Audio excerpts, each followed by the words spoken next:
Bobby Franks was a bright, well-liked 14-year-old boy from an affluent family in Chicago. On May 21, 1924, he left his exclusive school, Harvard School for Boys, around 3 p.m., completely unaware that his life was about to intersect with two of the most intelligent and cold-blooded killers the city had ever seen. Nathan Leopold and Richard Loeb's friendship was not one of ordinary companionship. These young men, hailing from wealthy families in Chicago, were bound by a mutual fascination with intellect and crime. Leopold, at 19, was a true prodigy with an IQ of 210, fluent in multiple languages and deeply engrossed in ornithology. Loeb, at 18, was equally remarkable, having become the youngest graduate of the University of Michigan. Despite their intellectual prowess, they were drawn together by a shared and dangerous obsession: the desire to commit the perfect crime. Their friendship, forged in the fall of 1920, thrived on intellectual stimulation and increasingly dark fantasies.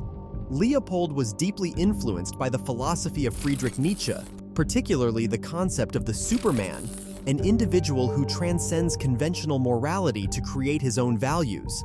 Loeb, in contrast, was drawn to crime and adventure, seeking excitement and validation through risky behavior.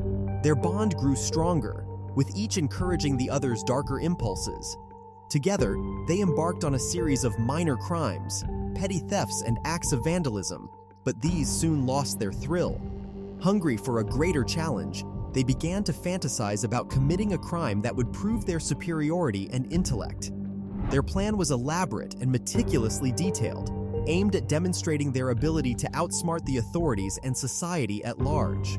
On the fateful day of May 21, 1924, Leopold and Loeb set their sinister plan into motion. They rented a car under a false name and drove around the affluent neighborhood of Kenwood, searching for a suitable victim. Their criteria were clear. They needed someone from their social circle, someone who would not raise suspicion. When they spotted Bobby Franks walking home from school, they knew they had found their target. Loeb, who knew Bobby as a distant cousin and schoolmate, called out to him, offering a ride home. Trusting his older acquaintance, Bobby got into the car, not suspecting any danger. As soon as the door closed, the atmosphere inside the vehicle changed. Loeb, sitting in the back seat, struck Bobby, intending to incapacitate him. Leopold, at the wheel, maintained control of the car as they drove towards their planned location. With Bobby subdued, they drove to a secluded area in Indiana. There, they carried out the next phase of their plan. They stripped Bobby's body and poured hydrochloric acid on his face and genitals to obscure his identity. Confident in their actions, they concealed his body in a drainage culvert, believing it would not be discovered for some time. Returning to Chicago, Leopold and Loeb proceeded with the ransom part of their plan. They mailed the ransom note to Bobby's parents, demanding $10,000 for his safe return. They even called the Franks household, posing as kidnappers to provide instructions for the ransom drop-off. However, their meticulously planned crime quickly began to unravel. Bobby's body was discovered far sooner than they anticipated, and key evidence started piling up against them. The crucial break in the case came when a pair of eyeglasses was found near the crime scene. These glasses had a unique hinge mechanism, and only 3 pairs had been sold in Chicago. One of those pairs belonged to Nathan Leopold. When confronted by the police, Leopold and Loeb initially denied any involvement. However, under intense pressure and with the mounting evidence, they eventually confessed in chilling detail. Their confession revealed the full extent of their planning and their cold-blooded execution of the crime. The trial of Leopold and Loeb became a national sensation, drawing intense media coverage and public interest. The young men's privileged backgrounds and intellectual prowess made their crime all the more shocking. Clarence Darrow, a renowned defense attorney known for his opposition to the death penalty, took on their case. He argued that their youth and the influence of their privileged upbringing had led them astray, and that their lives should be spared.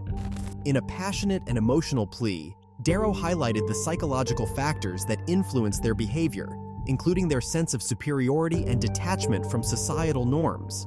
His argument resonated with the judge, who ultimately sentenced Leopold and Loeb to life imprisonment plus 99 years, sparing them from the death penalty. The courtroom drama concluded, but the story of Leopold and Loeb continued to haunt the public imagination for decades. Richard Loeb's life ended violently in prison. In 1936, he was involved in an altercation with another inmate, which led to his death. Nathan Leopold, on the other hand, became a model prisoner. He worked in the prison hospital, contributed to scientific research, and even wrote a book about his experiences. After 33 years behind bars, he was paroled in 1958 and moved to Puerto Rico, where he lived a quiet life until his death in 1971. The case of Leopold and Loeb remains a chilling reminder of how intellectual arrogance and a sense of superiority can lead to horrifying acts. They believed they could commit the perfect crime, but their hubris ultimately led to their downfall.